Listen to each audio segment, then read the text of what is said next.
നമ്മൾ മരിച്ചു കഴിഞ്ഞാൽ നമ്മളെ കുറിച്ച് നല്ലത് പറയാനുള്ള ഒരു 4 ആളെ, വാപ്പിയും ഉമ്മയൊക്കെ ആണെങ്കിൽ 4 ഒന്നും വേണ്ട, ഒരു നല്ല മനുഷ്യനെ കിട്ടിയാൽ മതി നമുക്ക്. അങ്ങനെയുണ്ട് ചില ആൾക്കാര്. നമ്മളെ ഖാദർ ഹാജി മരിച്ചു എന്ന് പറഞ്ഞ ഉടനെ നാട്ടുകാർ പറയും, ആ ജുമാക്ക് നേരത്തെ വരുന്ന മനുഷ്യനല്ലേ. അങ്ങനെ എന്തെങ്കിലും ഒരു ആത്മീയ വിലാസം നമ്മൾ ഉണ്ടാക്കിയെടുക്കണം. നമ്മളെ നഫീസ ഹജ്ജുമ മരിച്ചു, ഉസ്താമാർക്ക് ഭക്ഷണം കൊടുക്കേണ്ടടുത്ത് എന്തൊരു താല്പര്യം എന്നറിയാം ആ താത്താക്ക് കടാ. നമ്മളെ കരീം ഹാജി മരണപ്പെട്ടു, അല്ലോ എപ്പോഴും പള്ളിയിലുണ്ടാകുന്ന മനുഷ്യനല്ലേ കണ്ട. ഇങ്ങനെ എന്തെങ്കിലും ഒരു ആത്മീയ വിലാസം നമ്മളെ കുറിച്ച് ചേർത്ത് വെക്കാൻ പറ്റുന്നത് ജീവിതത്തിൽ ഉണ്ടാക്കിയെടുക്കണം. ഒരു മയ്യത്ത് ഇങ്ങനെ കൊണ്ടുപോകുമ്പോ അബ്ദുല്ലാഹി ഇബ്നു മസ്ഊദ് റളിയല്ലാഹു അൻഹു പറഞ്ഞല്ലോ, നാട്ടുകാരെന്താ മുമ്പനെ കുറിച്ച് പറയുന്നത് എന്നൊന്ന് നോക്കൂ.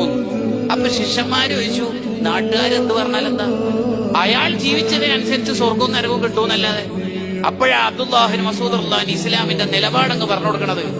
ഒരു മയ്യത്തിന്റെ അടുത്തുനിന്ന് അല്ലെങ്കിൽ ആ മയ്യത്തിനെ കുറിച്ച് 4 മുഅ്മിനീങ്ങൾ നല്ലത് പറഞ്ഞാൽ വജബത് ലഹുൽ ജന്ന, ആ മയ്യത്തിന് അല്ലാഹു സ്വർഗം ഷുറാക്കിയിരിക്കുന്നു. നല്ലത് പറയണം നമ്മളെ കുറിച്ച്.